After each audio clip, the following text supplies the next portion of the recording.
Alright, we're going to start this video by removing the plastic shields on the front. I have not jacked up the car yet. That can be done by just crawling underneath it. There are 4 bolts. 2 of them you need to remove completely. They're at the back of the shield, about right there and right back there. Then 2 you can just loosen. The 2 front one, this one and this one. I'll remove the back one, then you can just leave the other one on, just slide it on both sides. There's enough clearance to remove that.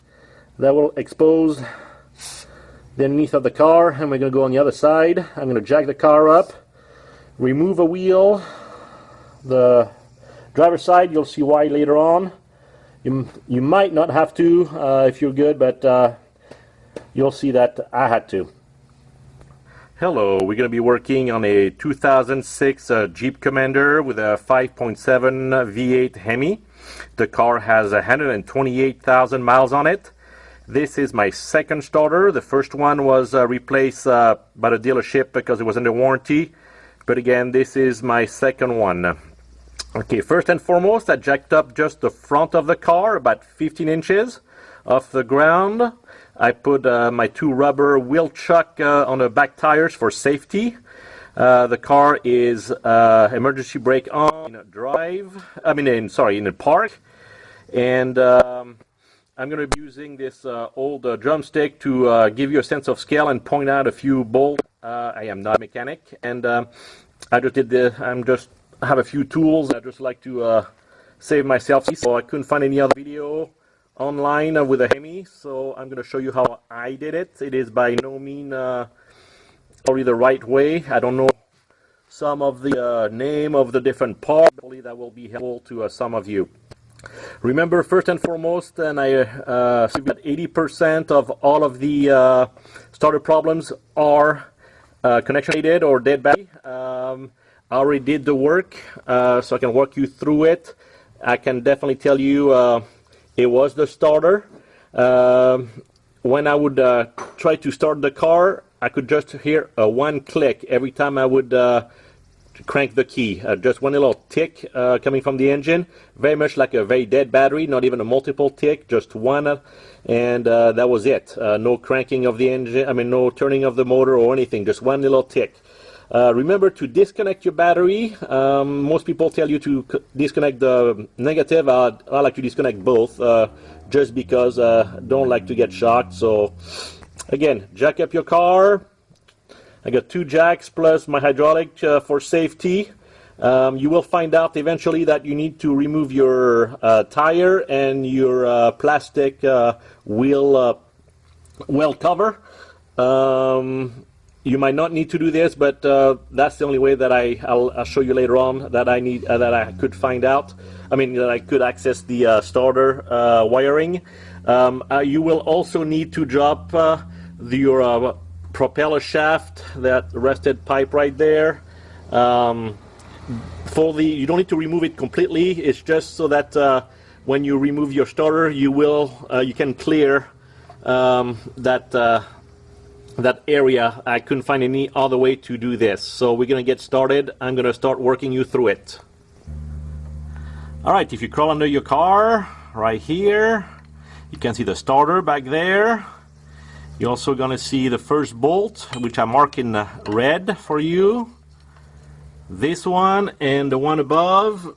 Yeah, it's a little dark in there. I tried to throw some light. If you follow the stick, you probably will see it. Let me try to do a close-up, not too blurry. Those 2 are the only 2 bolts that is holding your starter.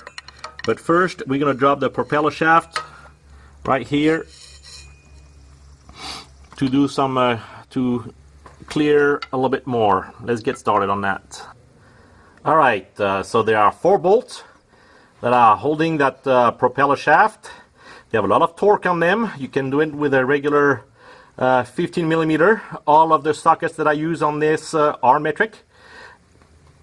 Again, you can do it by hand, but I tried to use an old impact wrench on it. It wouldn't do anything, so I went and got myself a Nitro Cat since I was going to save a little bit of money, I was able to treat myself to a brand new impact wrench, and kudos to those guys. Excellent impact wrench. I did a couple research online. A lot of people seem to like it.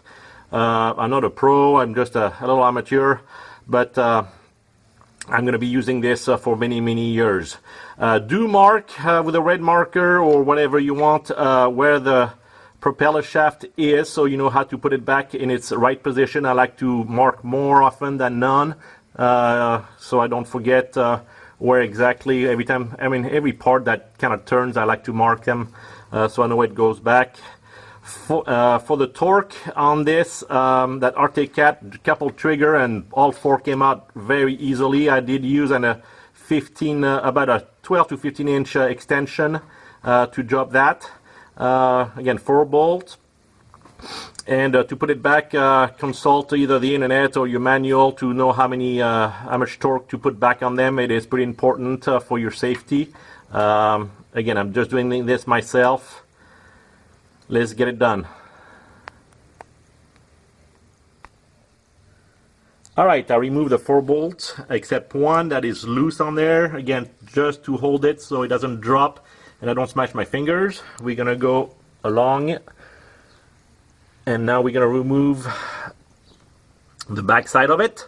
There are 3 sets with that little bracket right over here.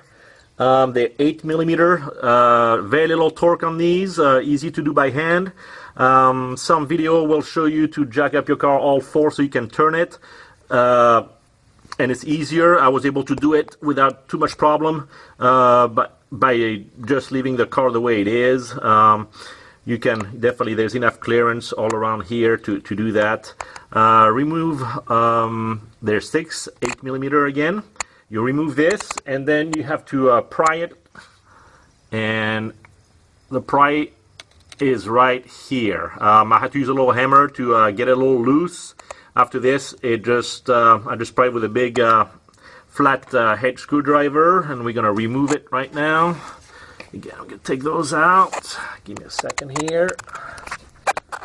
All right, I'm gonna remove these. Again, I already unscrew everything, it's just marked up. So here it is. There's 3 sets of those brackets for 6 total, and I just let it rest on the cross link over here for now. I'm gonna go back up front and do that loose bolt. All right, I'm removing this, I'm supporting it and sliding it back. There we go.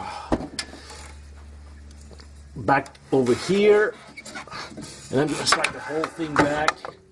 Again, all I need is enough clearance right around here, you know, where my hand is about, so I can get to the starter right back here, and remove again those 2 bolts for the starter. One right here.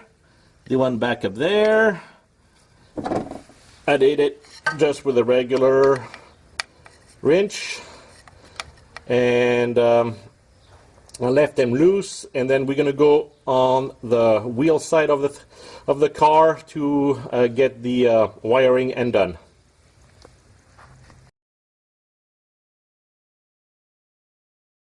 All right, now for the window well, I already took it out, but they are those 2 clips like this on the back of it. One over here, one over here. Plastic clips.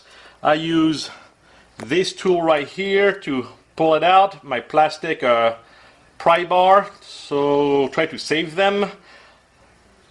And then this one is a nice thin one. I start with this and then get my other plastic pry bar. And those 2 out there come out. There are, I believe it was 10 around the fender. They're a little different. You have to tap the center of them. I did break a few. I just took a little punch and a little hammer and tap it gently. They do come out, and then I pry it with my plastic pry bar. And then you muscle the window well out. It does come out. It takes a little bit. The reason is so you can access this cavity right here. This is where you're going to be able to put your arm and a small ratchet to undo the back wiring. Well, I mean, no, the wiring. There's only one bolt to your starter. I couldn't do it any other way. I tried from underneath the car and it just didn't work, so I went ahead and did this. And over here you have some access. It's easier if you have two people doing it, but I was by myself and I was still able to do it. It took me a little longer, but this is a nice access to remove all this wiring. Okay, after you remove your wire, here's your starter right here. Finish and bolting it. There's a heat shield over here. I couldn't get the camera inside that little window well hole. This heat shield can be bent so you can see a little bit when you're doing the electrical work. They are one bolt for the positive and then one little clip wire. Both of those need to go. Then you basically free up your whole starter, and through this main area here you are able to get it out.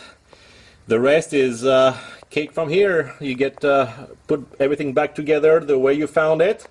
Hopefully this video was helpful to you guys. Good luck. It should take you about only a couple hours, if that. You don't need that much tools. Fairly easy. Make sure to torque your front propeller shaft to the correct number, and good luck.